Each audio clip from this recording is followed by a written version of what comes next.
ಒಂದು ಒಳ್ಳೆಯ ದಿವಸಕ್ಕೆ ನಾವು ಹೆಜ್ಜೆ ಇಟ್ಟಿದ್ದೀವಿ.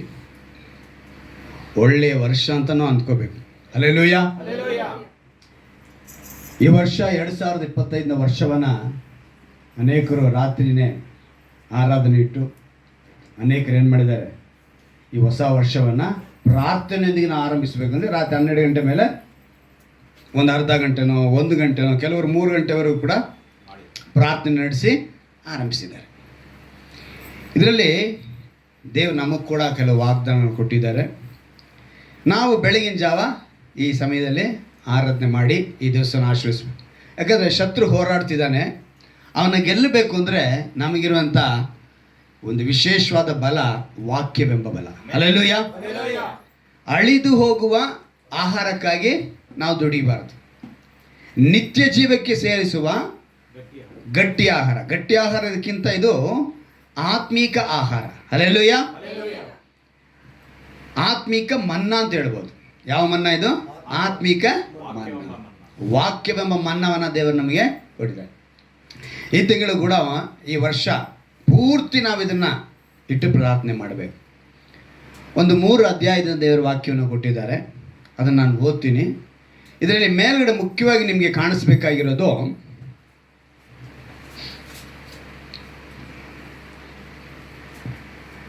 ವಾಗ್ದಾನ ಮಾಡಿದ ಆತನು ನಂಬಿಗಸ್ತನು ಅಂತ ಮೊದಲನೇದಾಗಿ ನಾನು ಹಾಕಿದ್ದೀನಿ. ಹಲ್ಲೆಲೂಯಾ. ಕಾಣಿಸ್ತಾ? ವಾಗ್ದಾನ ಮಾಡಿದ ಆತನು ಆದರೆ ಮಧ್ಯದಲ್ಲಿ ಯೇಸು ಅಂತ ಹಾಕಿದ್ದೀನಿ. ಯಾರು ವಾಗ್ದಾನ ಮಾಡಿದವರು? ಯೇಸು. ನಮಗೆಲ್ಲ ನಾವು ಪಾಠ ಓದಿದ್ದೀವಿ, ನಮಗೆಲ್ರಿಗೂ ಗೊತ್ತು. ಏನಂತ ಹೇಳಿದ್ರೆ ಬ್ರ್ಯಾಕೆಟ್ ಏನಕ್ಕೆ ಹಾಕ್ತೀವಿ? ಒಂದು ಸಬ್ಜೆಕ್ಟ್ ಬರಿಬೇಕಾರೆ ಬ್ರ್ಯಾಕೆಟ್ ಹಾಕಿದ್ರೆ ಏನರ್ಥ? ಅಲ್ಲೊಂದು ಸ್ಪೆಷಲ್ ಇರುತ್ತೆ, ಇಂಪಾರ್ಟೆಂಟ್ ಏನಾದರೂ ಅರ್ಥ, ಬೇರೆ ಅರ್ಥ ಇರುತ್ತೆ. ಕೆಲವರು ಲೋಕ ಪ್ರಕಾರ ಒಂದು ಮಾತು ಹೇಳ್ತೀನಿ, ಅವ್ರು ನಮ್ಮನ್ನು ಬ್ರ್ಯಾಕೆಟ್ ಮಾಡ್ತಿದ್ದಾರೆ ಅಂದ್ರೆ ಅರ್ಥ ಏನು? ಅಂದರೆ ಈ ಬ್ರ್ಯಾಕೆಟ್ ಹಾಕೋದು ಆ ವ್ಯಕ್ತಿತ್ವದನ ಪ್ರಾಮುಖ್ಯತೆ ಪಡಿಸೋದಕ್ಕಲ್ಲ, ಅದನ್ನು ಸಪ್ರೇಟ್ ಮಾಡೋದು, ಅದನ್ನು ಬೇರೆ ಥರ ತೋರಿಸೋದು. ಅದೊಂದು ಆಪ್ಷನ್ ಅಷ್ಟೇ, ಅದು ಬಂದು ಮೇಯ್ನ್ ಆಗಲ್ಲ. ಯಾವತ್ತೂ ಒಂದು ವಿಷಯಕ್ಕೆ ಒಂದು ಪದಕ್ಕೆ ನಾವು ಬ್ರ್ಯಾಕೆಟ್ ಹಾಕ್ಬಿಟ್ರೆ ಅದರ ಅರ್ಥ ಏನು ಅಂತ ಹೇಳಿದ್ರೆ ಅದು ಎರಡನೇ ಸ್ಥಾನ. ಯಾವುದದು? ಎರಡನೇ ಸ್ಥಾನ. ಅದಕ್ಕೆ ಪ್ರಾಮುಖ್ಯತೆ ಇಲ್ಲ. ನಾನು ಅದಕ್ಕೇನೆ ಇದರಲ್ಲಿ ವಾಗ್ದಾನ ಮಾಡಿದಾತನು ನಂಬಿಗಸ್ತನು ಅಂತ ಹಾಕಿ ಮಧ್ಯದಲ್ಲಿ ಯೇಸುಗೆ ನಾನು ಬ್ರ್ಯಾಕೆಟ್ ಹಾಕಿಲ್ಲ. ಯಾಕಂದರೆ ವಾಗ್ದಾನ ಮಾಡಿದಾತನು ಯಾರು ಅಂತ ನಮ್ಗೆ ತಿಳಬೇಕು. ಯೇಸುನ ಸಪ್ರೇಟ್ ಮಾಡಬಾರ್ದು, ಯೇಸುವೇ ನಮಗೆ ನಂಬಿಗಸ್ತನು. ಹಲ್ಲೆಲೂಯಾ.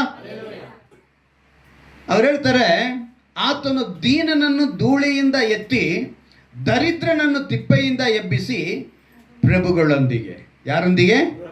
ಪ್ರಭುಗಳೊಂದಿಗೆ ಕುಳ್ಳಿರಿಸಿ ಅವನಿಗೆ ಮಹಿಮಾಸನವನ್ನು ಬಾಧ್ಯತೆಯಾಗಿ ಅನುಗ್ರಹಿಸುವನಾಗಿದ್ದಾನೆ. ಯಾವ ರೀತಿ ಅಂತೆ? ಬಾಧ್ಯತೆ ಅಂದರೆ ಏನು ಗೊತ್ತಾ? ರೈಟ್ಸ್, ನಮಗೆ ಹಕ್ಕು. ಈಗ ತಾತನ ಸೊತ್ತು ಮಕ್ಕಳಿಗೆ, ಮೊಮ್ಮಕ್ಕಳಿಗೆ ಹೇಗೆ ಅವ್ರೇನು ಹೇಳ್ತಾರೆ, ನಮ್ಮ ತಾತನ ಸೊತ್ತು, ಹಾಗೆ ದೇವರು ನಮಗೆ ಆ ಬಾಧ್ಯತೆಯಾಗಿ ಕೊಡ್ತಾರಂತೆ. ಎರಡನೇದು ಅವ್ರು ಹೇಳ್ತಾರೆ, ನನ್ನ ಬಾಯಿಂದ ಹೊರಟ ಮಾತು, ನನ್ನ ಇಷ್ಟಾರ್ಥವನ್ನು, ಯಾರ ಮಾತು? ಅವರ ಮಾತು, ಅವರ ಇಷ್ಟಾರ್ಥವನ್ನು ನೆರವೇರಿಸಿ ನಾನು ಉದ್ದೇಶಿಸಿದ್ದನ್ನು ಕೈಗೂಡಿಸದ ಹೊರತು ನನ್ನ ಕಡೆಗೆ ವ್ಯರ್ಥವಾಗಿ ಹಿಂದಿರುಗುವುದಿಲ್ಲ. ಅದಕ್ಕೆ ಮೊದಲನೇದಾಗಿ ನಾನು ಹಾಕಿದ್ದು ವಾಗ್ದಾನ ಮಾಡಿದಾತನು ನಂಬಿಗಸ್ತನು. ನಿಮಗೆ ವಾಗ್ದಾನ ಮಾಡ್ತಾ ಇದ್ದಾರೆ ಏನಂತ? ದೀನನಿಂದ ಧೂಳಿಯಿಂದ ಎತ್ತಿ ದರಿದ್ರನು ತಿಪ್ಪೆಯಿಂದ ಎಬ್ಬಿಸಿ ಪ್ರಭುಗಳೊಂದಿಗೆ ಕುಳ್ಳಿರಿಸಿ ಅವನಿಗೆ ಮಹಿಮಾಸನವನ್ನು ಯಾರನ್ನು ಕೊಡ್ತಾರಂತೆ? ಯಾರಿಗೆ? ದೀನನಾಗಿರೋನಿಗೆ, ದರಿದ್ರನಿಗೆ. ಈಗ ದೀನ ಯಾರು ಮತ್ತು ದರಿದ್ರ ಯಾರು ಅಂತೇಳಿ ನಾನು ನೆಕ್ಸ್ಟ್ ನಿಮಗೆ ವಿವರಣೆ ಮಾಡ್ತೀನಿ. ಯಾಕಂತ ಹೇಳಿದ್ರೆ ದೀನ ಅಂದಿದ ತಕ್ಷಣ ಅರ್ಕಲ್ ಬಟ್ಟೆ ಹಾಕಿರೋನು ಅಂತ ಅನ್ಕೋಬಾರ್ದು, ತಿಪ್ಪೆ ಅಂದಿದ ತಕ್ಷಣ ಕಸ ಹಾಯೋನು ಅಂತ ಅನ್ಕೋಬಾರ್ದು. ಯಾರು ದೀನ, ಯಾರು ತಿಪ್ಪೆ, ಅದನ್ನು ದೇವರ ವಾಕ್ಯದಿಂದ ನಿಮ್ಗೆ ತಿಳಿಯಪಡಿಸ್ತಾರೆ. ಅಂಥವ್ರನ್ನ ತೆಗೆದು ಎಲ್ಲಿ ಕುಂಡ್ರಿಸ್ಕೊಳ್ತಾರಂತೆ? ಮಹಿಮಾಸನ. ಆ ಮಹಿಮಾಸನ ಯಾವುದು ತಿಳ್ಕೋಬೇಕು ಅಲ್ವಾ? ಆ ರೀತಿಯಾಗಿ ಹೇಳಿ ನನ್ನ ಬಾಯಿಂದ ಈ ಮಾತು ಬಂದಿದೆ.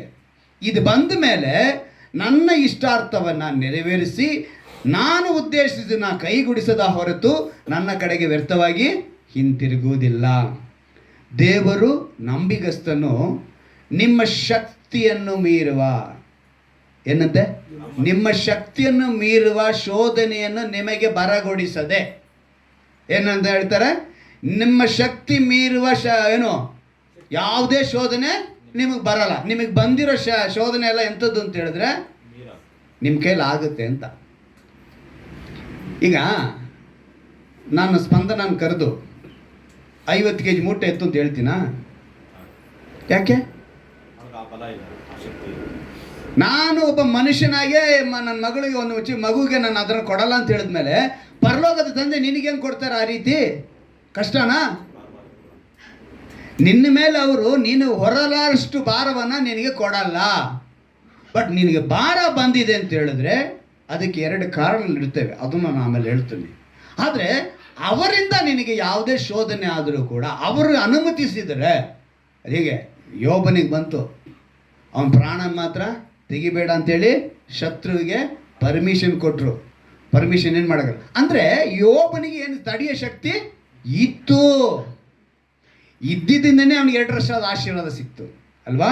ಹಾಗೆಯೇ ದೇವರು ನಮಗೆ ಕೊಡುವಂಥ ಯಾವುದೇ ನಂಬಿಕಸ್ಥನಾಗಿದ್ದಾನೆ, ನಮ್ಮ ಶಕ್ತಿಯನ್ನು ಮೀರುವ ಶೋಧನೆಯನ್ನು ನಿಮಗೆ ಬರಗೊಡಿಸದೆ. ಅಂದರೆ ದೇವರು ಕೂಡ ಶೋಧನೆ ಕೊಡ್ತಾರೆ.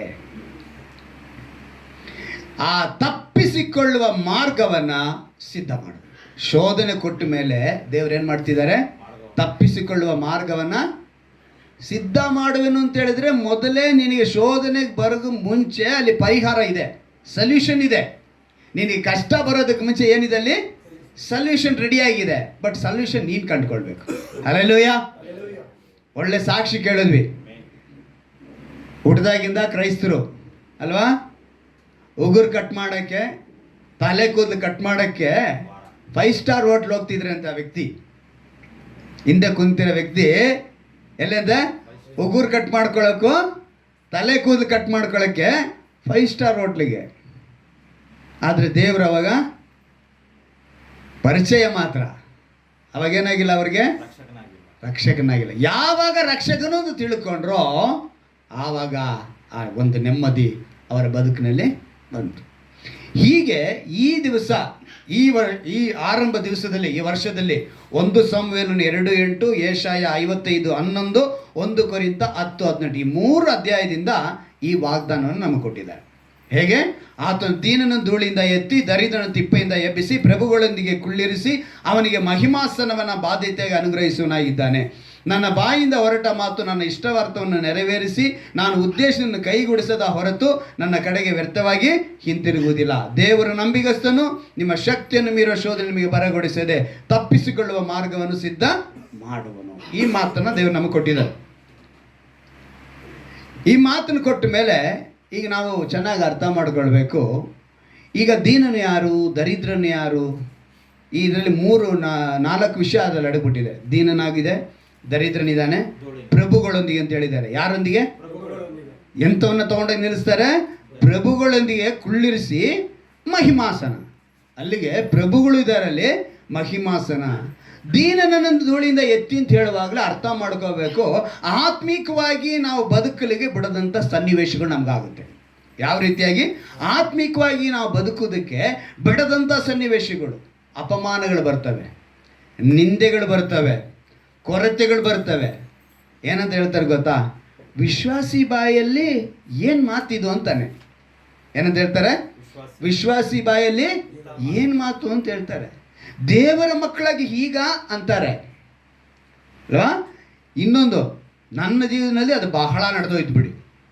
ಪಾಸ್ಟರ್ ಆಗಿ ಏನಂತ ಹೇಳ್ತಾರೆ ಗೊತ್ತಾ? ನನಗೆ ಸಡನ್ನಾಗಿ ಹೇಳ್ತಾರೆ ಯಾರು ಬೇಕಾದ್ರು, ಪಾಸ್ಟರ್ ಆಗಿ, ಸೇವಕನಾಗಿ ಈ ಮಾತಾ ಹೀಗ ಅಂತ ಹೇಳಿ ನಮಗೆ ಕೇಳ್ತಾರೆ. ಚೆನ್ನಾಗಿ ಅರ್ಥ ಮಾಡ್ಕೊಳ್ಳಿ. ಈ ಮಾತನ್ನು ನಾವು ಏನಕ್ಕೆ ನಾನು ಬಿಡಿಸಿ ಹೇಳಬೇಕು ಅಂತ ಹೇಳಿ ಯೋಚನೆ ಮಾಡ್ತಾ ಇದ್ದೀನಿ. ಯಾಕಂತ ಹೇಳಿದ್ರೆ ಈ ದಿವಸದಲ್ಲಿ ಏನೆಲ್ಲ ಮಾಡಿದ್ರು ಕೂಡ, ಪಾಸ್ಟರ್ ಅಂದ ತಕ್ಷಣ ಆಗಲಿ, ವಿಶ್ವಾಸಿ ಅಂದ್ರೆ ಆಗಲಿ, ಅಥವಾ ದೇವರ ಮಕ್ಕಳಾದರೂ ಸರಿ, ಒಂದು ವಿಷಯನ ನೆನಪಿನಲ್ಲಿ ಇಟ್ಕೊಳ್ಬೇಕು. ಎಲ್ರಿಗೂ ಎಲಿಯಾ ಗೊತ್ತಲ್ಲ? ಎಲಿಯಾ ಯಾರು? 3 ವರ್ಷ 6 ತಿಂಗಳು ಮಳೆ ಬೇಡ ಅಂತ ಹೇಳಿದ ತಕ್ಷಣ ಮಳೆ ಬರಲಿಲ್ಲ ಅಲ್ವಾ? ಅಂಥ ಪ್ರವಾದಿ ಇಸಬೇಲಳಿಗೆ ಭಯಪಟ್ಟು ನನ್ನ ಪ್ರಾಣ ತೆಗಿ ಅಂತ ಬೇಡ್ಕೊತಾನೆ. ಏನಂತ ಹೇಳ್ತಾನೆ? ನನ್ನ ಪ್ರಾಣನ 1 ಅರಸುಗಳು 19ನೇ ಅಧ್ಯಾಯ 1 ಅರಸುಗಳು 19ನೇ ಅಧ್ಯಾಯ ಅದರಲ್ಲಿ 4ನೇ ವಾಕ್ಯವನ್ನು ಗಮನಿಸುವಾಗ, ಅಲ್ಲಿ ತನ್ನ ಸೇವಕನನ್ನು ಬಿಟ್ಟನು, ತರುವಾಯ ತಾನೊಬ್ಬನಾಗಿ ಅರಣ್ಯದೊಳಗೆ ಬಂದು ದಿವಸದ ಪ್ರಯಾಣದಷ್ಟು ದೂರ ಹೋಗಿ ಒಂದು ಜಾಲಿ ಗಿಡದ ಕೆಳಗೆ ಕೂತುಕೊಂಡು ಮರಣವನ್ನು ಅಪೇಕ್ಷಿಸಿದನು. ಏನು ಅಪೇಕ್ಷಿಸಿದನಂತೆ? ಮರಣವನ್ನ. ಅದಕ್ಕಿಂತ ಮುಂಚೆ ಅವನು ಮಾಡಿದಂಥ ಘನಕಾರ್ಯ ಏನು ಗೊತ್ತಾ? ಇಸಬೇಲಳ ಪ್ರವಾದಿಗಳನ್ನು ನೀವು ಹಿಂದ್ಗಡೆ ನೀವು ಗಮನಿಸಿದ್ರೆ ಎಷ್ಟು 18ನೇ ಅಧ್ಯಾಯದಲ್ಲಿ 19ನೇ ವಾಕ್ಯದಲ್ಲಿ ನೋಡ್ತೀವಿ. ಯೆಹೋವನ ಆಜ್ಞೆಗಳನ್ನು ಉಲ್ಲಂಘಿಸಿ ಬಾಳನ ವಿಗ್ರಹಗಳನ್ನು ಪೂಜಿಸಿದ ನೀನು, ನಿನ್ನ ಮನೆಯವರು ಅದಕ್ಕೆ ಕಾರಣನು. ನೀನು ಈಗ ಎಲ್ಲ ಇಸ್ರಾಯೇಲನ್ನು ಇಸಬೇಲಿನಿಂದ ಪೋಷಣೆ ಹೊಂದುವ ಬಾಳನ 450 ಮಂದಿ ಪ್ರವಾದಿಗಳನ್ನು, ಅಶೇರ ದೇವತೆಯ 400 ಮಂದಿ ಪ್ರವಾದಿಗಳನ್ನು ಕರ್ಮಲ್ಲ ಬೆಟ್ಟಕ್ಕೆ ಕರೆಸು ಎಂದು ಹೇಳಿದನು. ಎಷ್ಟು ಜನ? 450 ಪ್ರವಾದಿಗಳನ್ನು ಕೊಂದಾಕಿದಂಥವನು ಯಾರು? ಎಲಿಯ. ಎಷ್ಟು ಜನರನ್ನ? 450 ಪ್ರವಾದಿಗಳನ್ನ. ಅಂಥವನು ಯಾರಿಗೆ ಭಯ ಪಡ್ತಿದ್ದಾನೆ ಅಂತ ಹೇಳಿದ್ರೆ ಇಸಬೇಲಳಿಗೆ ಭಯ ಪಡ್ತಿದ್ದಾನೆ. ಈ ವಿಷಯ ಇಸಬೇಲಳಿಗೆ ತಿಳಿಸಿದ ತಕ್ಷಣ ಅವಳು ಹೇಳ್ತಾಳೆ, ನಿನ್ನನ್ನು ನಾನು ಬಿಡಲ್ಲ. ಏನಂತ ಹೇಳ್ತಾಳೆ? ಅದೇ ಅದೆಲ್ಲ ಮೇಲ್ಗಡೆ ವಾಕ್ಯಗಳನ್ನ ಗಮನಿಸುವಾಗ, ಆಕೆಯು ಎಲಿಯನ ಬಳಿಗೆ 19ನೇ ಅಧ್ಯಾಯದ 2ನೇ ವಾಕ್ಯ, ಆಕೆಯು ಎಲಿಯನ ಬಳಿಗೆ ದೂತರನ್ನ ಕಳುಹಿಸಿ ಅವನಿಗೆ, ನೀನು ಪ್ರವಾದಿಗಳ ಪ್ರಾಣವನ್ನು ತೆಗೆದಂತೆ ನಾಳೆ ಇಷ್ಟೊತ್ತಿಗೆ ಧಮ್ಕಿ ಆಗ್ತಾ ಇದ್ದಾಳೆ. ಏನಂತ? ನಾಳೆ ಇಷ್ಟೊತ್ತಿಗೆ. ಏನಂತ ಹೇಳ್ತಿದ್ದಾಳೆ ಅವಳು? ನಾಳೆ ಇಷ್ಟೊತ್ತಿಗೆ. ಎಷ್ಟು ಈ ಧಮ್ಕಿ ಮಾತನ್ನ ಅವನು ಭಯ ಪಟ್ಟೋದ. ಯಾರು? ಎಲಿಯ. 450 ಮಂದಿ ಪ್ರವಾದಿಗಳನ್ನ ಕೊಂದ. ಯಾರು? ನಮ್ಮ ಪ್ರವಾದಿ ಅಲ್ಲ, ಯೆಹೋವನ ಪ್ರವಾದಿಗಳನ್ನಲ್ಲ, ಇಸಬೇಲಳಿಂದ ಪೋಷಣೆ ಹೊಂದಿದ ವಿಗ್ರಹಾರಾಧನೆಯ ಬಾಳನ ಒಂದು ಪ್ರವಾದಿಗಳು. ಅವರನ್ನು ಏನು ಮಾಡೋದು ಅಂದರೆ ಅನ್ಯ ದೇವರುಗಳಲ್ಲಿ ಕೂಡ ಪ್ರವಾದನೆ ಹೇಳೋರು ಇದ್ರು ಅಂತ ಅರ್ಥ. ಇವತ್ತು ಅನ್ಯ ದೇವರುಗಳಿಗೆ ಶಕ್ತಿ ಇಲ್ವಾ ಅಂತ ಕೆಲವರು ಕೇಳ್ತಾರೆ ಅಲ್ವಾ? ಅವ್ರಿಗೂ ಇದೆ. ಶತ್ರು ಅವ್ರಿಗೂ ಶಕ್ತಿ ಕೊಟ್ಟಿದ್ದಾನೆ. ಅವ್ರಿಗೂ ಶಕ್ತಿ ಕೊಟ್ಟಿರೋದ್ರಿಂದಾನೆ ಇವತ್ತು ಅವರ ಅನ್ಯ ದೇವರುಗಳಲ್ಲಿ ಏನು ನಡೀತಾ ಇದೆ? ಅದ್ಭುತ ನಡೀತಾ ಇದೆ. ಅದಕ್ಕೆ ನಮ್ಮ ದೇವರಿಗೆ ಹೆಸರು ಏನಂತ ಹೇಳ್ತೀನಿ, ಆವಾಗ ಇದನ್ನ ನೆನಪಿನಲ್ಲಿ ಇಟ್ಕೋಬೇಕು. ದೇವಾದಿ ಬರೀ ದೇವನು ಅಂತ ಹೇಳಿ ಮುಗಿದೋಗ್ಬಿಟ್ಟಿದ್ರೆ ಅವರೊಬ್ಬರೇ ದೇವರು ಅಂತ ಲೆಕ್ಕ. ದೇವಾದಿ ದೇವನು ಅಂತ ಹೇಳಿದ್ರೆ, ರಾಜಾದಿ ರಾಜನು ಅಂತ ಹೇಳಿದ್ರೆ ರಾಜರಿಗೆಲ್ಲ ರಾಜನು ಇನ್ನೊಬ್ಬನು, ಅದು ಯೇಸು ಕ್ರಿಸ್ತನು. ದೇವಾದಿ ದೇವನು ಅಂತ ಹೇಳಿದ್ರೆ ಈ ಲೋಕದಲ್ಲಿ ಅನೇಕ ದೇವರುಗಳಂತ ಕರೆಯಲ್ಪಡೋರು ಇದ್ದಾರೆ.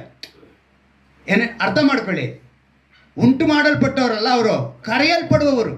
ಮನುಷ್ಯರಿಂದ, ಅವರು ವಿಗ್ರಹಗಳಿಂದ, ಅವರ ಕಲ್ಪನೆಯಲ್ಲಿ ಉಂಟು ಮಾಡಲ್ಪಟ್ಟಂಥವ್ರು ಅವರು ದೇವರು ಅಂತ ಕರೆಯಲ್ಪಡ್ತಿದ್ದಾರೆ. ಅದಕ್ಕೆ ದೇವರಿಗೆ ಒಂದು ಹೆಸರಿದೆ, ದೇವಾದಿ ದೇವನು. ಆ ದೇವಾದಿ ದೇವನ ಪ್ರವಾದಿಗಳನ್ನು ಕಾಪಾಡೋದಕ್ಕೋಸ್ಕರ ಇಸಬೇಲಳ ಪ್ರವಾದಿಗಳನ್ನ ಸಮರ ಮಾಡ್ದ. ಆದರೆ ಅಂಥ ಪ್ರವಾದಿಗೆ ಬಂದಂಥ ಹೋರಾಟ ಏನು ಗೊತ್ತಾ? ನನ್ನನ್ನು ಮರಣವನ್ನು ಅಪೇಕ್ಷಿಸ್ತಾನೆ ಅವನು. ಅಂದರೆ ನಾನು ಸಾಯಬೇಕು ಅಂತಾನೆ. ಅದರಿಂದ ವಿಶ್ವಾಸಿ ಆಗ್ಬೋದು, ದೇವರ ಮಕ್ಕಳಾಗಿರ್ಬೋದು, ಅಥವಾ ಪಾಸ್ಟರ್ ಆಗಿದ್ರು, ಸೇವಕರಾಗಿದ್ದರೂ ಕೂಡ ಕೆಲವು ಸನ್ನಿವೇಶಗಳು ಹಿಂಗೆ ಬಂದಾಗ, ಅಂದರೆ ಅಪಮಾನಗಳು ಬರ್ತವೆ, ನಿಂದೆಗಳು ನಿಮ್ಮನ್ನು ಹುಡುಕಿ ಬಂದಿರ್ತವೆ, ಕೊರತೆಗಳು ಬಂದಿರ್ತವೆ. ಏನು ಬಂದಿರ್ತವೆ? ಕೊರತೆಗಳು. ಆ ಸಮಯದಲ್ಲಿ ಏನೇ ಬಂದರೂ ಕೂಡ ನೋಡಿ, ಈ ಮಾತನ್ನು ನಾವು ಚೆನ್ನಾಗಿ ಗಮನಿಟ್ಕೊಳ್ಬೇಕು. ಇದನ್ನು ಹೇಳಿದಂಥ ಒಂದು ವಿಶೇಷವಾದ ವಿಷಯ ನಿಮ್ಗೆ ತಿಳಿಸ್ತೀನಿ. ಇಂಥ ಅಪಮಾನಗಳು, ನಿಂದೆಗಳು ಆದಂಥ ಒಬ್ಬ ವ್ಯಕ್ತಿ ನಿಮಗೆ ತೋರಿಸ್ತೀನಿ. ಎಲ್ಲರಿಗೂ ಹನ್ನಳು ಗೊತ್ತಾ? ಹನ್ನಳು ಯಾರ ತಾಯಿ? ಹನ್ನಳು ಸಮುವೇಲನ ತಾಯಿ. ಈ ಸಮುವೇಲನ ತಾಯಿ ಹನ್ನಳಿಗೆ ಪಾಪ ಮಕ್ಕಳಿಲ್ಲದ ಕಾರಣ ಸವತಿ ಏನು ಮಾಡ್ತಾಳೆ? ಯಾವಾಗಲೂ ಚುಚ್ಚಿ ಚುಚ್ಚಿ ಮಾತಾಡ್ತಾಳೆ. ಏನು ಮಾಡ್ತಾಳೆ? ಅವಳ ಸವತಿ ಹೆಸರು ಪೆನ್ನಣ್ಣಿ. ಅವಳೇನು ಮಾಡ್ತಾಳೆ? ಚುಚ್ಚಿ ಮಾತಾಡ್ತಾಳೆ. ಚುಚ್ಚಿ ಮಾತಾಡದ ನಿಮಿತ್ತ ಪಾಪ ಅವಳು ಬೇಸರಗೊಂಡು ದೇವರ ಪಾದದಲ್ಲಿ ಒಪ್ಪಿಸ್ಕೊಡ್ತಾಳೆ. ದೇವರೇ, ಅವಳಿಗೆ ಬಂದಂಥ ಅವಮಾನಗಳೆಂಥದ್ದು, ಅವಳಿಗೆ ಬಂದಂಥ ನಿಂದೆಗಳೆಂಥದ್ದು. ಆದರೆ ಕೊರತೆ ಬೇರೆ ಇತ್ತು. ಅಪಮಾನ ಇತ್ತು, ನಿಂದೆ ಇತ್ತು, ಕೊರತೆ ಇತ್ತು. ಮಕ್ಕಳಿಲ್ಲ. ಇವಳು ಮಾಡಿದ ಒಂದೇ ಕೆಲಸ, ದೇವರ ಹತ್ರ ಪ್ರಾರ್ಥನೆ, ಕಣ್ಣೀರಿನ ಪ್ರಾರ್ಥನೆ. ಬೇರೆ ಯಾವ ಆಯುಧವೂ ಇಲ್ಲ ನಮ್ಮ ಮುಂದೆ, ನಮಗಿರೋದೇನೋ ಪ್ರಾರ್ಥನೆ. ಪ್ರತಿಯೊಂದು, ಅದಕ್ಕೆ ಹೇಳ್ತೀನಿ, ಒಂದು ವಿಷಯನ ನಾವು ಓಪನ್ ಮಾಡಬೇಕು, ಒಂದು ಆಶೀರ್ವಾದ ನಮಗೆ ಬೇಕು ಅಂದರೆ ನಮಗೆ ಬೇಕಾಗಿರೋದೇನು? ಪ್ರಾರ್ಥನೆ ಎಂಬ ಬೀಗದ ಕೈ. ಹಾಗೆ ನಮಗೆ ವಿರೋಧವಾಗಿ ಎದ್ದೇಳುವಂಥದ್ದನ್ನು ನಾವು ಬಂಧಿಸೋದಕ್ಕೆ ಕೂಡ ಪ್ರಾರ್ಥನೆ ಎಂಬ ಬೀಗ. ಸೊ ಪ್ರಾರ್ಥನೆ ಎಂಬುದು ಬೀಗವಾಗೂ ಇರುತ್ತೆ, ಪ್ರಾರ್ಥನೆ ಎಂಬುದು ಬೀಗದ ಕೈಯಾಗೂ ಇರುತ್ತೆ. ಎರಡಕ್ಕೂ ಉಪಯೋಗಿಸಬಹುದು. ನಿನಗೆ ವಿರೋಧವಾಗಿ ಯಾವ ಆಯುಧವು ಸಫಲವಾಗದು ಎಂಬುದೇನೋ ದೇವರ ಒಂದು ಬೀಗ. ಅದು ನಿನಗೆ ವಿರೋಧವಾಗಿ ಯಾವುದು ನಿಲ್ಲೋದಕ್ಕೆ, ಅದೇ ರೀತಿಯಾಗಿ ಆಶೀರ್ವಾದ ಬೇಕು ಅಂದರೆ ಕೂಡ ಅದು ಕೀ ನಮ್ಗೆ ಓಪನ್ ಮಾಡುತ್ತೆ. ಆತ್ಮೀಕವಾಗಿ ನಾವು ತಿಳ್ಕೋಬೇಕು. ಆ ಅನ್ನಳು ಆ ಥರ ಪ್ರಾರ್ಥನೆ ಮಾಡಿದ್ದಕ್ಕೆ ದೇವರು 3 ಗಂಡು ಮಕ್ಕಳು 2 ಹೆಣ್ಣು ಮಕ್ಕಳನ್ನು ಕೊಟ್ಟರು. ಅಂದರೆ ಅವಳು ಏನು ಮಾಡಿದ್ಲು ಗೊತ್ತಾ? ತನಗೆ ಹುಟ್ಟಿದ ಮಗನ ನಿನಗೆ ತೊಗೊಂಬಂದು ಸಮರ್ಪಿಸ್ತೀನಿ ಅಂತ ಒಪ್ಪಿಸ್ಕೊಟ್ಲು. ಒಂದೇ ಹುಟ್ಟಿದ್ದು, ಅದನ್ನು ತಗೊಂಡೋಗಿ ಎಲ್ಲಿ ಮಾಡಲ್ಲ? ದೇವರ ಪಾದಕ್ಕೆ. ದೇವರು ಅದನ್ನು ನೋಡ್ತಾರೆ. ಇವತ್ತು ನಾವೇನು ಮಾಡ್ತೀವಿ? ನಮ್ಮನ್ನು ಒಪ್ಪಿಸ್ಕೊಡಲ್ಲ, ನಮ್ಮದನ್ನು ಯಾವುದನ್ನು ದೇವರಿಗೆ ಒಪ್ಪಿಸ್ಕೊಡಲ್ಲ. ಎಕ್ಸ್ಟ್ರಾ ಇದ್ದರೆ ದೇವರು ಕೊಡೋಣ ಅಂತ ಯೋಚನೆ ಮಾಡ್ತೀವಿ. ಯಾವುದಂತೆ? ಎಕ್ಸ್ಟ್ರಾ ಅಡಿಷನಲ್ ಆಗಿದ್ದರೆ ನಾವು ದೇವರು ಕೊಡೋಣ ಅಂತ ಯೋಚನೆ ಮಾಡ್ತೀವಿ. ಆದರೆ ಆಕೆಗೆ ಇದ್ದಿದ್ದು ಒಬ್ಬನೇ ಮಗ ಹುಟ್ಟಿರೋದು, ನೆಕ್ಸ್ಟ್ ಆಗುತ್ತಾ ಆಗಲ್ಲ ಕೂಡ ಗೊತ್ತಿಲ್ಲ. ಆದರೆ ಅವಳು ಮಾತಿನ ಪ್ರಕಾರ ನಿಂತ್ಕೊಂಡ್ಲು, ಆ ಒಂದನ್ನು ತಗೊಂಡಾಗ ದೇವ್ರಿಗೆ ಸಮರ್ಪಿಸಿದ್ಲು. ದೇವ್ರೇನು ಮಾಡಿದ್ರು? ದೀನತನದಿಂದ, ಅಂದರೆ ಆತ್ಮಿಕವಾಗಿ ನಾವು ಬದುಕೋದಕ್ಕೆ ಬಿಡದೇ ಇರುವಂಥ ಅಪಮಾನಗಳನ್ನು, ನಿಂದೆಗಳನ್ನು, ಕೊರತೆಗಳನ್ನು ಅವಳು ದೇವರ ಮೇಲೆ ಆಧಾರವಾಗಿದ್ಲು. ನೀನು ಏನು ಕೂಗಿ ಏನು ಪ್ರಯೋಜನ ಅಂತ ಹೇಳಿದ್ರು, ನೀನು ಏನೇ ಕಣ್ಣೀರಿಟ್ರು ಏನು ಪ್ರಯೋಜನ ಅಂತ ಹೇಳಿರ್ತಾರೆ. ಅವಳು ಸಬತಿ ಆಗಿರೋಳು, ಅವಳು ಚುಚ್ಚಿ ಮಾತಾಡಿದ್ಲು. ಆ ವಾಕ್ಯಗಳೆಲ್ಲ ಇದೆ, ನಾನು ಓದ್ತಾ ಇದ್ರೆ ಟೈಮ್ ಸಾಲದು. ಆದ್ದರಿಂದ ಅವಾಗ ಯಾವ ಕಣ್ಣಿಂದ ಪ್ರಾರ್ಥನೆ ಮಾಡಿದ್ಲೋ ಅವಳೇನು ಮಾಡಿದ್ಲು? ಆಶೀರ್ವದಿಸಲ್ಪಟ್ಲು. ನೀನು ಪ್ರಾರ್ಥನೆ ಮಾಡಿದ್ರೆ ನಿನ್ನನ್ನು ದೀನನನ್ನು ಧೂಳಿಯಿಂದ ಎತ್ತುತ್ತಾರೆ. ಅದೇ ಎತ್ತದು ಅಂತ ಹೇಳೋದು. ಅದೇ ರೀತಿಯಾಗಿ ಇನ್ನೊಂದು ವಿಷಯ ನಡೆಯುತ್ತೆ. ಆತ್ಮೀಕವಾಗಿ ನಾವು ಬೆಳೆಯದೆ ಬಿದ್ದು ಹೋದಂಥ ಬದುಕು. ಏನಂತೆ? ಆತ್ಮೀಕವಾಗಿ ಬೆಳೆಯದೆ ಬಿದ್ದು ಹೋದಂಥ ಬದುಕು, ಅಂಥವ್ರನ್ನು ಕೂಡ ದೇವರು ಕಾಪಾಡೋದಕ್ಕೆ ಹೇಳ್ತಿದ್ದಾರೆ. ನಾನಿವತ್ತು ನಿಮ್ಮನ್ನು ದೀನನನ್ನು ಧೂಳಿಂದ ಎತ್ತೀನಿ. ಏನಂತ ಹೇಳಿದ್ರೆ, ಆತ್ಮಿಕವಾದ ಫಲ ಒಂದೂ ಇರಲ್ಲ ಅವ್ರ ಹತ್ರ. ಯಾವ ಫಲ ಇರಲ್ಲ? ಆತ್ಮಿಕವಾದ ಫಲ. ಅವಿಧೇಯತೆ ಹೆಚ್ಚಾಗಿರುತ್ತೆ. ಏನಾಗಿರುತ್ತೆ? ಅವಿಧೇಯತೆ ಅನ್ನೋದು ಯಾವಾಗ ಗೊತ್ತಾ? ದೇವರ ಆಜ್ಞೆಗಳನ್ನು ನಾವು ಕೇಳದೇ ಇದ್ದಾಗ, ವಾಕ್ಯಗಳನ್ನು ನಾವು ಕೈಗೊಳ್ಳದೆ ಇದ್ದಾಗ ಅವಿಧೇಯತೆ ಉಂಟಾಗುತ್ತೆ. ಆತ್ಮಿಕ ಫಲಗಳು ನಮ್ಮಲ್ಲಿ ಸರಿಯಾದ ಒಂದೇ ಪ್ರೀತಿ ಇರಲ್ಲ. ಒಂದೇ ಪ್ರೀತಿ ಕೆಲವು ಕಡೆ, ನಾನು ಅದಕ್ಕೆ ಅವಾಗಲೂ ಹೇಳ್ತೀನಿ, ಪಾಸ್ಟರ್ ಹೋಗಿದ ತಕ್ಷಣ 5 ಪೀಸ್ ಹಾಕ್ತಾರೆ, ಪಾಸ್ಟರ್ ಜೊತೆಗಿರೋರಿಗೆ 3 ಪೀಸ್ ಹಾಕ್ತಾರೆ. ಏನು ಮಾಡ್ತಾರೆ? ಪಾಸ್ಟರ್ಗೆ 5 ಪೀಸ್ ಹಾಕ್ತಾರೆ, ಪಾಸ್ಟರ್ ಜೊತೆಗಿದ್ದವ್ರಿಗೆ ಪಾಸ್ಟರ್ನ ಬಂದು 3 ಸಲ 4 ಸಲ ಕೇಳ್ತಾರೆ. ಇವ್ರ ಹತ್ರ 1 ಸಲನೂ ಕೇಳಕ್ಕೆ ಬರಲ್ಲ. ಯಾರಿಗೆ ಇದೆ ಇದು? ಒಂದೇ ಪ್ರೀತಿನಾ? ಇದೇನಾಗೈತೆ? ನಮ್ಮಲ್ಲೇ ಕ್ರೈಸ್ತರಲ್ಲಿ ಇಂಥ ಪ್ರೀತಿಗಳು ಹೆಚ್ಚು ಅಲ್ವಾ? ಇನ್ನೊಂದು ಹೇಳ್ತೀನಿ, ತಿಳ್ಕೊಳ್ಳಿ. ಮನುಷ್ಯ ಸಂತೋಷ ಪಡಬೇಕು, ಎಲ್ಲದರಲ್ಲಿ ಸಂತೋಷ ಪಡಬೇಕು. ಅದಕ್ಕೆ ಹೇಳ್ತಾರೆ ಫಿಲಿಪ್ಪರ ಬರೆದಲ್ಲಿ, ಯಾವಾಗಲೂ ಸಂತೋಷಿಸಿರಿ, ಕರ್ತನಲ್ಲಿ ಸಂತೋಷಿಸಿರಿ. ಅದಕ್ಕೇನೆ ಈ ಆತ್ಮಿಕ ಫಲಗಳಿರಬೇಕು. ಪ್ರೀತಿ, ಸಂತೋಷ, ಸಮಾಧಾನ, ದೀರ್ಘಶಾಂತಿ, ದಯೆ, ಉಪಕಾರ, ಅದು ಮಾತ್ರ ಅಲ್ಲ, ನಂಬಿಕೆ, ಸಾಧುತ್ವ, ಕ್ಷಮೆದಮೆ. ಈ ಆತ್ಮಿಕ ಫಲಗಳಿದ್ದರೆ ನಾವು ಬಿದ್ದು ಹೋಗಲ್ಲ. ಆದರೆ ಇದು ಬೆಳೆಯದಂತೆ ನಾವೇನಾಗ್ತೀವಿ? ಬಿದ್ದು ಹೋಗುವಂಥ ಪರಿಸ್ಥಿತಿಗಳು ಉಂಟಾಗುತ್ತೆ. ಶಾಂತಿ ಇರಲ್ಲ, ಸಮಾಧಾನವೂ ಇರಲ್ಲ ನಮ್ಮ ಹತ್ರ. ಈಗ ನಮ್ಮ ಜೊತೆಗಿರೋರಿಂದನೇ ನನಗೆ ಅನೇಕ ಸಮಯದಲ್ಲಿ ಸೈತಾನ ಚುಚ್ಚಿ ಹೇಳಿರ್ತಾನೆ, ನಿನಗಿಂತ ಹಿಂದೆ ಬಂದವರೆಲ್ಲ ಹೆಂಗೆಂಗೋ ಬದುಕ್ತಾ ಇದ್ದಾರೆ, ನೀನು ಹಿಂಗೆ ಇದೆಯಾ? ನನಗೆ ಅವ್ರ ಮೇಲೆ ಏನು ಬರಬೇಕು? ಜಲಸ್ ಬರಬೇಕು, ಅಂದರೆ ಹೊಟ್ಟೆ ಕಿಚ್ಚು ಬರಬೇಕು. ಆ ರೀತಿ ನನ್ನನ್ನು ಪ್ರೇರೇಪಿಸ್ತಾನೆ. ನಿಮಗೂ ಆ ರೀತಿ ಪ್ರೇರೇಪಿಸ್ತಾನೆ. ನೋಡು, ನಿನಗಿಂತ ಹಿಂದೆ ಬಂದವರು ಹೆಂಗೆ ಬದುಕ್ತಾ ಇದ್ದಾರೆ, ನೀನೇನೋ ಅಲ್ಲಿ ಹೋಗಿ ಅದೇ ರೀತಿ.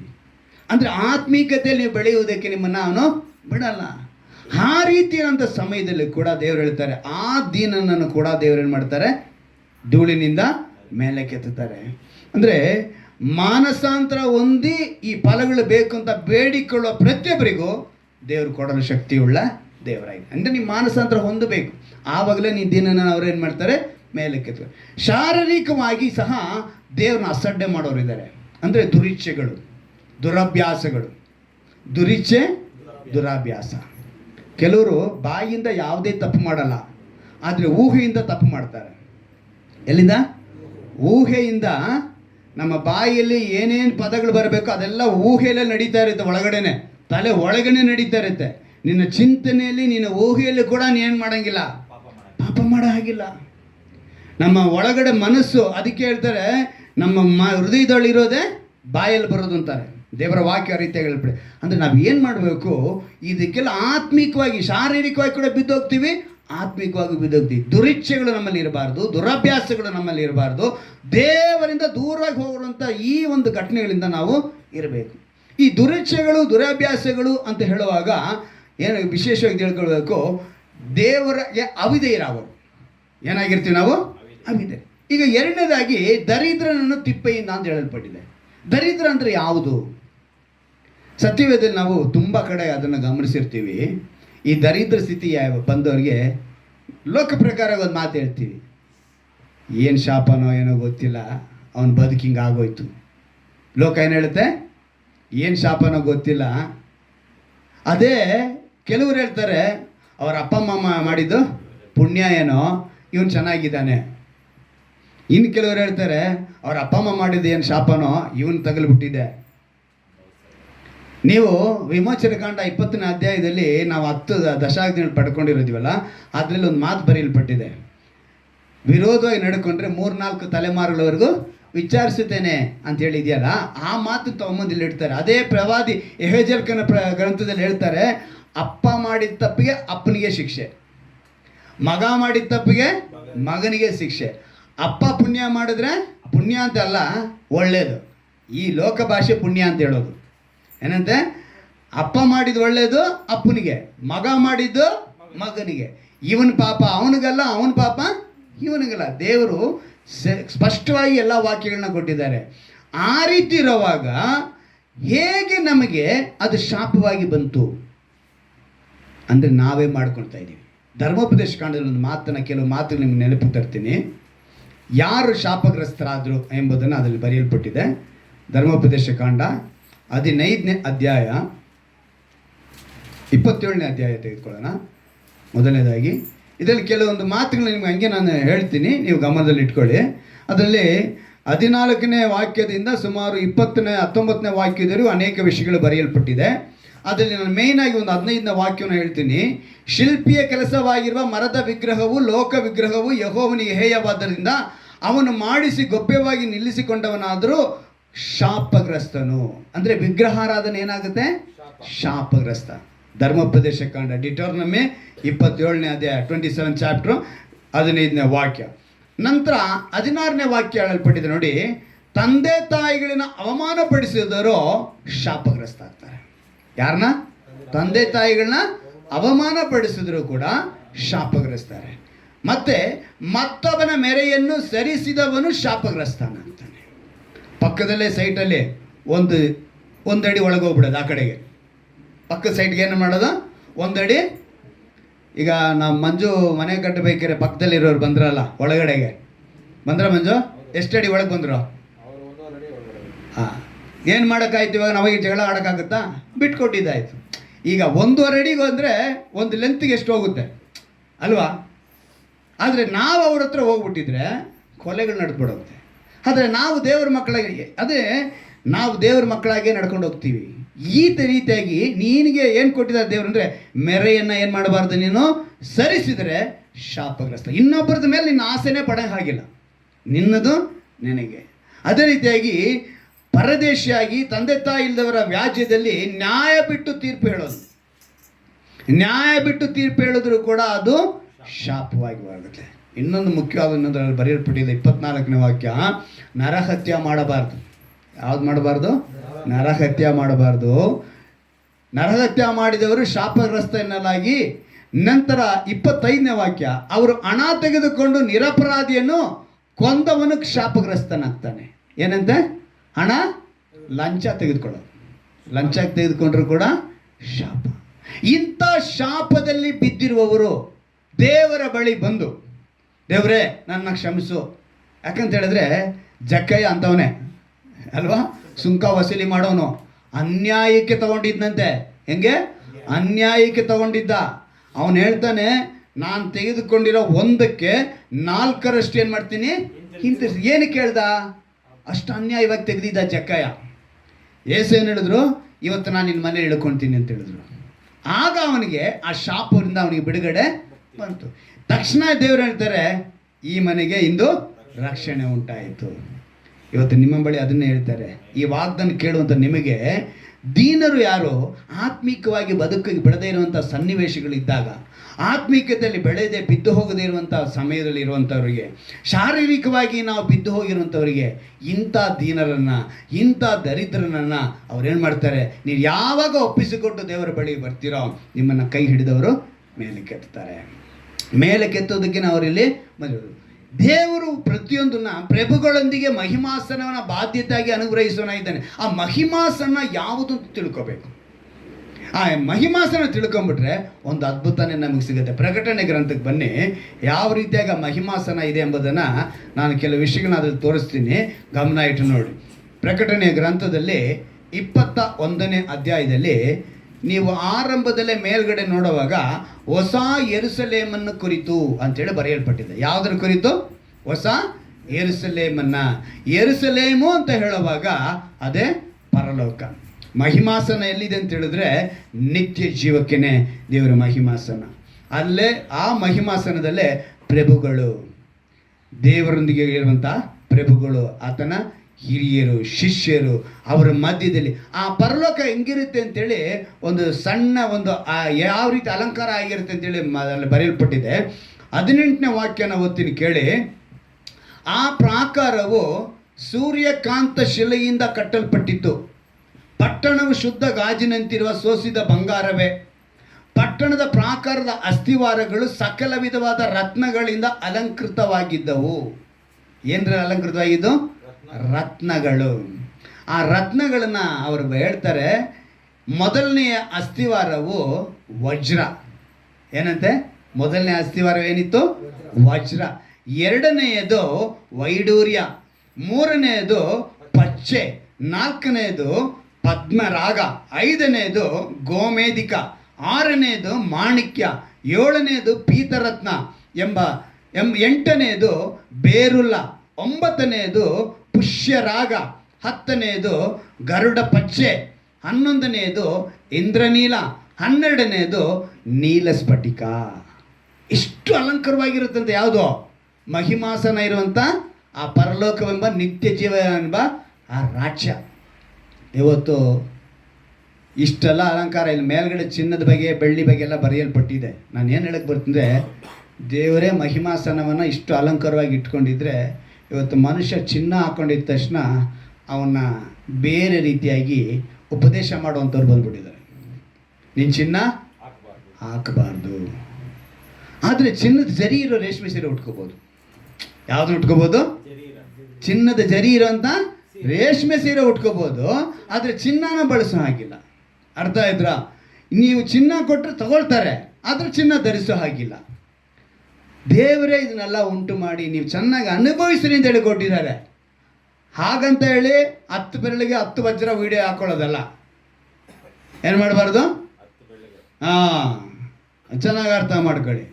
ಹಾಗಂತ ಹೇಳಿ ನಾವು ಇನ್ನೊಬ್ಬರಿಗೆ ದುರಾಸೆ ಹುಟ್ಟೋ ಥರ ನಮ್ಮ ವೇಷಭೂಷಣ ಇರಬಾರ್ದು.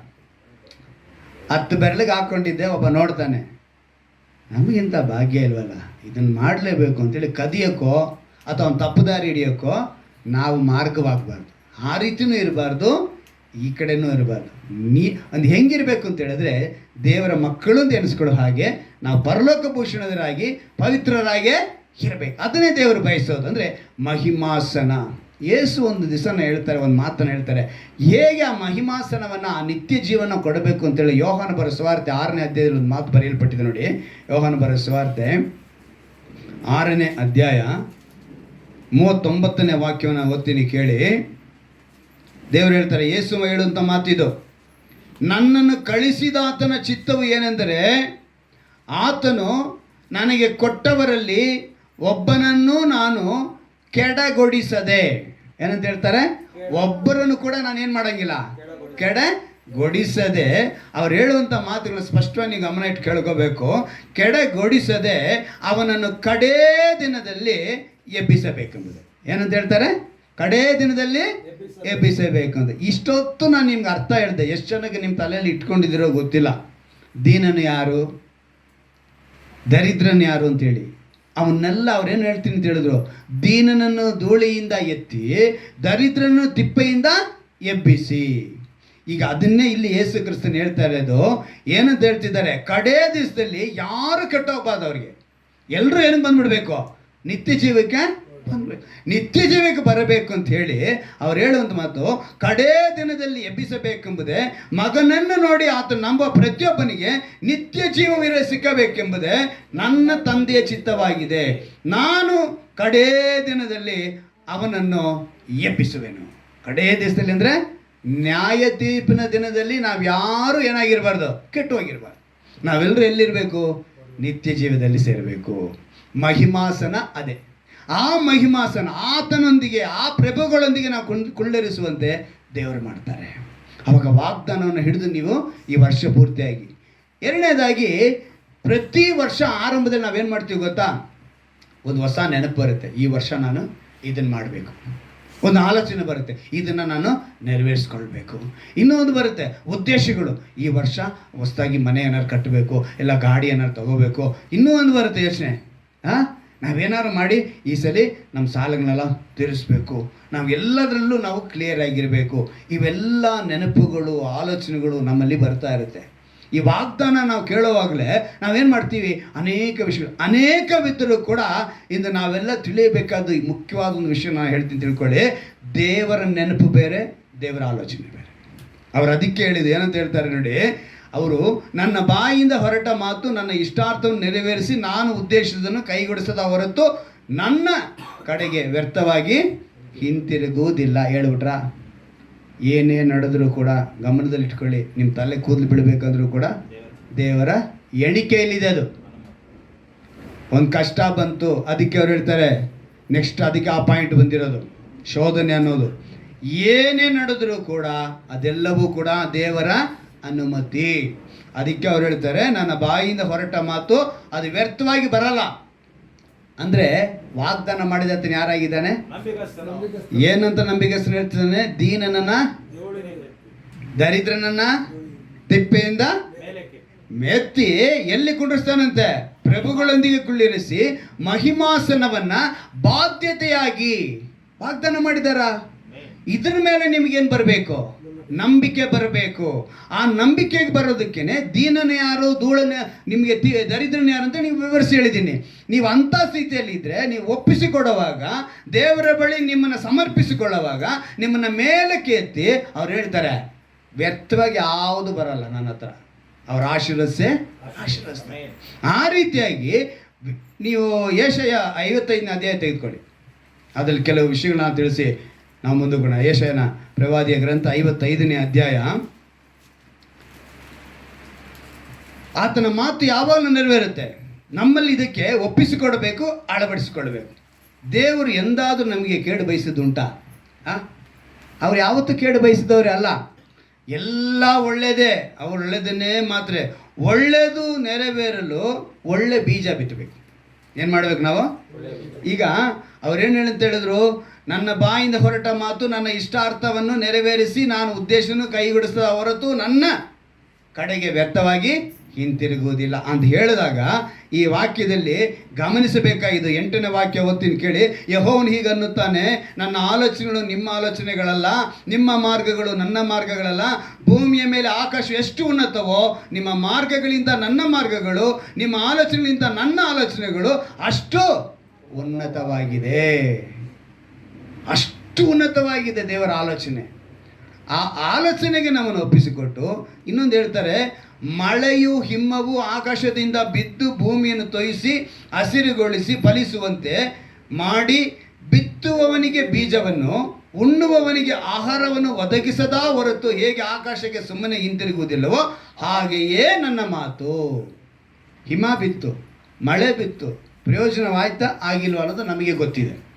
ಅದು ಬೀಜ ಬಿತ್ತಿದ್ದೀವಿ, ಮಳೆ ಬಿದ್ದಿದೆ, ಫಲ ಕೊಟ್ಟಿದೆ. ದೇವರ ಸೃಷ್ಟಿಯಲ್ಲಿರುವಂಥ ಎಲ್ಲವೂ ತನ್ನ ಕೆಲಸವನ್ನು ಮಾಡಿ ಹಿಂತಿರುಗಿ ಹೋಯಿತು. ಹಾಗೆಯೇ ದೇವರ ಮಾತು ಕೂಡ ನಮ್ಮ ಮೇಲೆ ಬಿತ್ತಲ್ಪಡಬೇಕಂದ್ರೆ ನಾವು ಒಳ್ಳೆ ಬೀಜವನ್ನು ಬಿತ್ತಲ್ಪಡಬೇಕು. ಅದೇ ಆತ್ಮಿಕ ಫಲಗಳು. ಆ ಬೀಜ ಬಿತ್ತಿದ್ರೆ ದೇವರ ಬಾಯಿಂದ ಮಾತು ಬಂದಿದೆ, ಏನಂತ?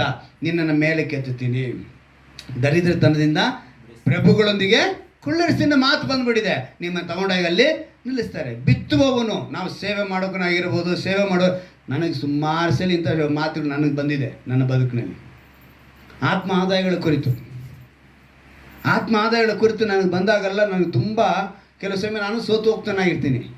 ಆದರೆ ಮಂಜುಗೆ ಗೊತ್ತು, ಮೂರ್ತಿಗೂ ಗೊತ್ತು, ನಾನು ಎಷ್ಟು ಕಡೆ ಸೇವೆ ಆರಂಭಿಸಿದ್ದೆ.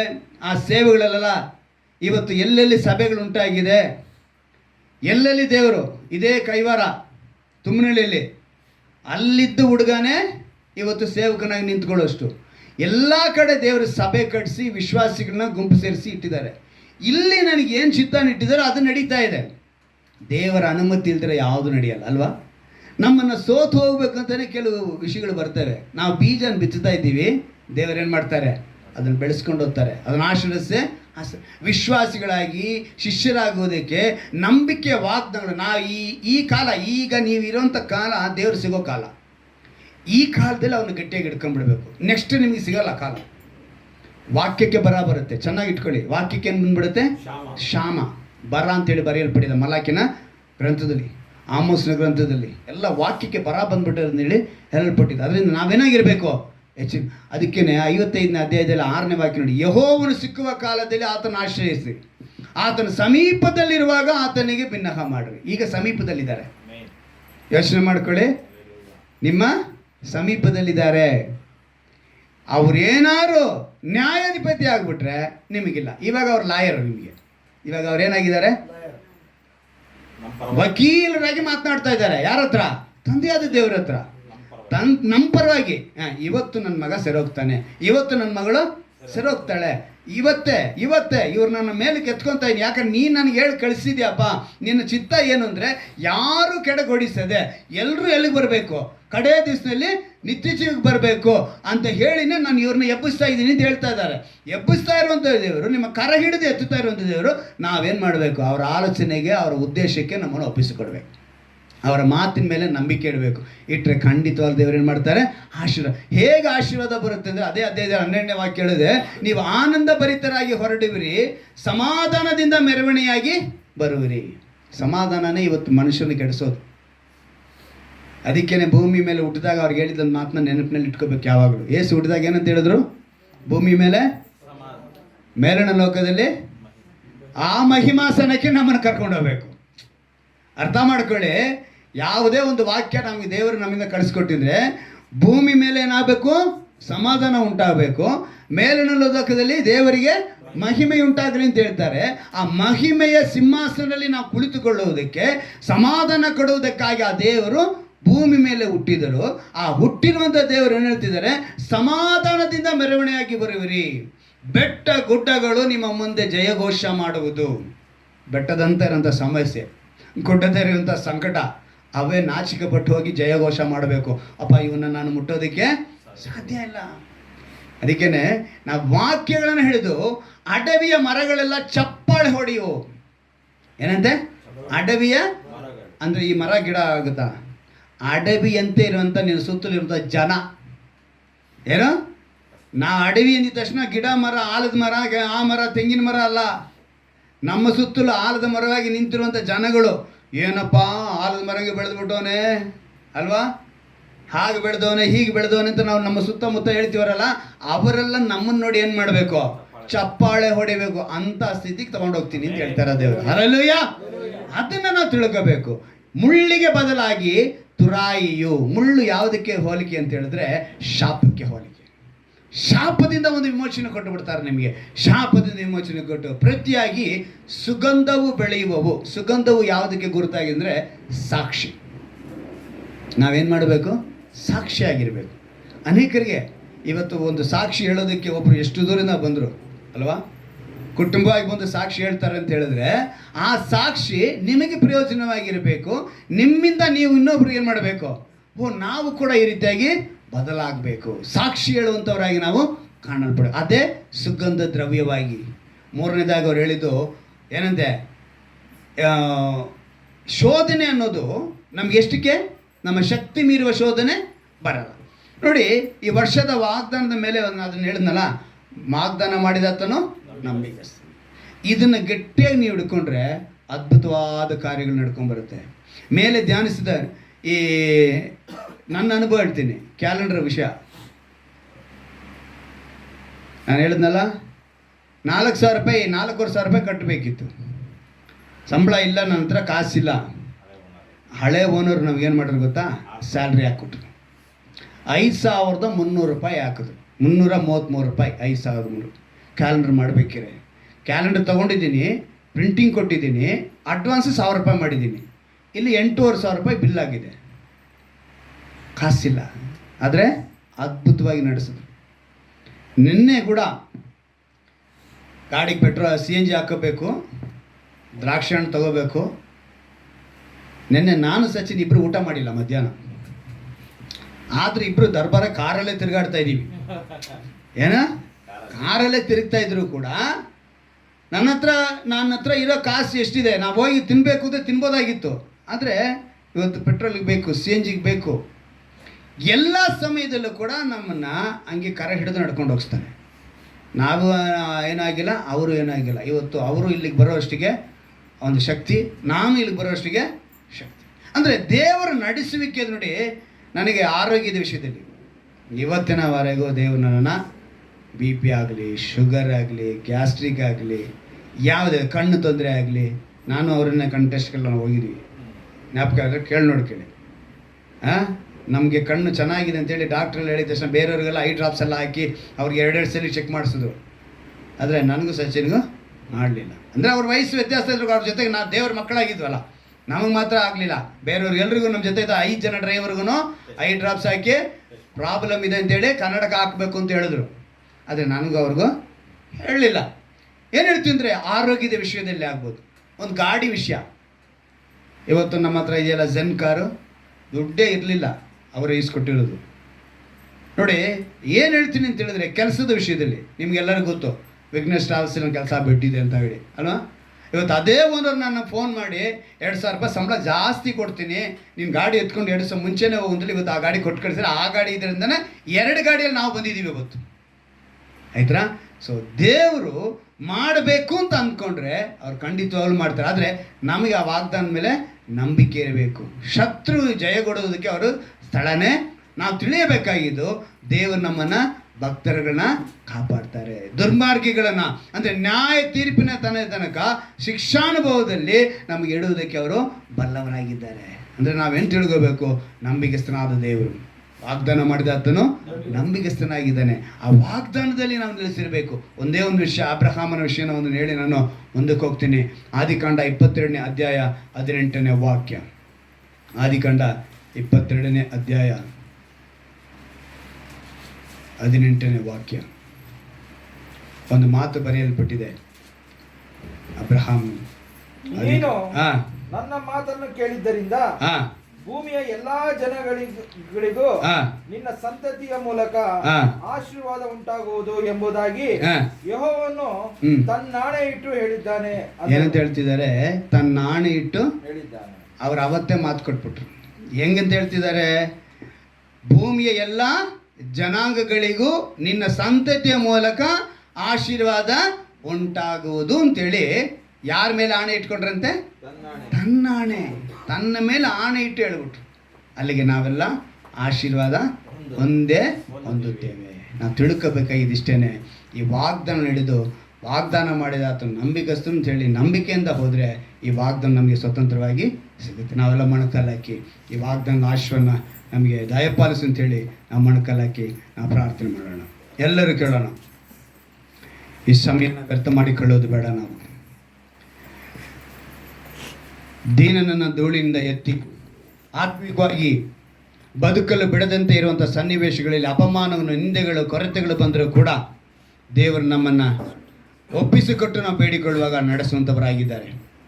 ಆತ್ಮಿಕವಾಗಿ ಬೆಳೆಯದೆ ಬಿದ್ದು ಹೋದಂಥ ಪರಿಸ್ಥಿತಿಯಲ್ಲಿ ಆತ್ಮಿಕ ಫಲಗಳು ಬೇಕು ಅಂತೇಳಿ ಯಾರ್ಯಾರು ಒಪ್ಪಿಸಿಕೊಡ್ತಾರೋ ದೇವರು ಅವರನ್ನು ಕೂಡ ಆಶೀರ್ವಿಸುವರಾಗಿದ್ದಾರೆ. ಶಾರೀರಿಕವಾಗಿ ಸಹ ದೇವರನ್ನು ಅಸಡ್ಡೆ ಮಾಡುವರಾಗಿರ್ತೀವಿ ನಾವು ಕೆಲವು ಟೈಮ್. ಅಂಥವರು ಕೂಡ ಯಾರು ಒಪ್ಪಿಸಿಕೊಡ್ತಾರೋ ಸಮರ್ಪಿಸಿಕೊಡ್ತಾರೋ ಅವರನ್ನು ಕೂಡ ದೇವರು ಆಶೀರ್ವಿಸುವರಾಗಿದ್ದಾರೆ. ಈ ಹೊಸ ವರ್ಷದಲ್ಲಿ ಆತನ ಒಂದು ವಿಶೇಷವಾದ ವಾಗ್ದಾನ ಏನಂತ ಹೇಳಿದ್ರೆ, ದೀನನನ್ನು ಧೂಳಿಂದ ಎತ್ತಿ ದರಿನ ತಿಪ್ಪೆಯಿಂದ ಎಬ್ಬಿಸಿ ಪ್ರಭುಗಳೊಂದಿಗೆ ಕುಳ್ಳಿರಿಸಿ ಅವನಿಗೆ ಮಹಿಮಾಸನವನ್ನು ಬಾಧ್ಯತೆಯಾಗಿ ಅನುಗ್ರಹಿಸುವ ದೇವರಾಗಿದ್ದಾನೆ. ಆತನ ಬಾಯಿಂದ ಹೊರಟ ಮಾತು ನನ್ನ ಇಷ್ಟಾರ್ಥ ನೆರವೇರಿಸಿ ನನ್ನ ಉದ್ದೇಶ ಕೈಗೊಳಿಸಿದ ಹೊರತು ನನ್ನ ಕಡೆಗೆ ವ್ಯರ್ಥವಾಗಿ ಹಿಂತಿರುಗುವುದಿಲ್ಲ ಅಂತ ಹೇಳಿದ್ದಾರೆ. ದೇವರು ನಂಬಿಗಸ್ತನಾಗಿದ್ದಾನೆ. ಶಕ್ತಿಯನ್ನು ಮೀರುವ ಶೋಧನೆಯನ್ನು ನಿಮಗೆ ಬರಗೊಡಿಸದೆ ತಪ್ಪಿಸಿಕೊಳ್ಳುವ ಮಾರ್ಗವನ್ನು ಸಿದ್ಧ ಮಾಡುವನು ಅಂತ ಹೇಳಿದೆ. ನೀವೇನೇ ನಿಮಗೆ ಸಮಯದಲ್ಲಿ ಬಂದರೂ ಕೂಡ, ಸಂಕಟ ಬಂದರೂ ಕೂಡ ತಪ್ಪಿಸಿಕೊಳ್ಳುವ ಮಾರ್ಗವನ್ನು ದೇವರು ಇಟ್ಟಿದ್ದಾರೆ. ಆದರೆ ನಾವು ಮಾಡಬೇಕಾಗಿರೋದು, ವಾಗ್ದಾನ ಮಾಡಿದ ಆತನು ನಂಬಿಗಸ್ತನು. ಈ ಒಂದು ನಂಬಿಕೆ ಇದ್ದರೆ ಸಾಕು, ಖಂಡಿತವಾಗಲೂ ದೇವರನ್ನು ಮಾಡ್ತಾರೆ, ಅದ್ಭುತವಾಗಿ ನಡೆಸುವರಾಗಿದ್ದಾರೆ. ದೇವರೇ, ಯಾರ್ಯಾರು ಕರ್ತನೆ ಈ ಸಮಯದಲ್ಲಿ ಈ ವಾಗ್ದಾನ ನನಗೆ ಸ್ವತಂತ್ರವಾಗಬೇಕು ಅಂತೇಳಿ ಒಪ್ಪಿಸಿಕೊಡ್ತಾರೆ, ಎಲ್ಲರೂ ಕೇಳಿ, ದೇವರೇ, ನಾವು ಕೇಳಿದ ವಾಕ್ಯದ ಪ್ರಕಾರ ಕರ್ತನೆ ನಮ್ಮನ್ನ ಪ್ರಭುಗಳೊಂದಿಗೆ ಕುಳ್ಳಿರಿಸಿ ಅವನಿಗೆ ಮಹಿಮಾಸನ ಬಾಧ್ಯತೆ ಕೊಡುವೆನು ಅಂತ ಹೇಳಿದ್ಯಪ್ಪ. ನಿನ್ನ ಇಷ್ಟಾರ್ಥವನ್ನು ನೆರವೇರಿಸದೆ ಯಾವುದು ಹಿಂದಿರುಗುವುದಿಲ್ಲ ಅಂತ ಹೇಳಿದ್ಯಪ್ಪ. ತಪ್ಪಿಸಿಕೊಳ್ಳುವ ಮಾರ್ಗವನ್ನು ಸಿದ್ಧ ಮಾಡುವುದು ಅಂತ ಹೇಳಿದ್ಯಪ್ಪ. ಈ ವಾಗ್ದಾನಗಳೆಲ್ಲ ನಾನು ಸ್ವತಂತ್ರಿಸಿಕೊಳ್ಳುವಂತೆ ಕೃಪೆ ಮಾಡು ಅಂತೇಳಿ ಯಾರ್ಯಾರು ಒಪ್ಪಿಸಿಕೊಡುತ್ತಿದ್ದಾರೋ ಅವರೆಲ್ಲರನ್ನು ಕೂಡ ಈ ವಾಗ್ದಾನಂತೆ ನೀನು ಯೇಸುವಿನ ನಾಮದಲ್ಲಿ ಕೇಳುತ್ತಿದ್ದೇನೆಪ್ಪ. ಒಂದು ಆಶೀರ್ವಾದ ಹೊರಟಾಗಿದೆ. ನಾವು ಪ್ರಾರ್ಥಿಸ್ತೇನೆ, ನೀನು ಆಜ್ಞೆ ಮಾಡುವುದಕ್ಕಾಗಿ ಬಿಡದ ಕೃಪೆಯಿಂದ ತುಂಬಿಸಿ ಯೇಸುವಿನ ನಾಮದಲ್ಲಿ ಪ್ರಾರ್ಥಿಸ್ತೇನೆ.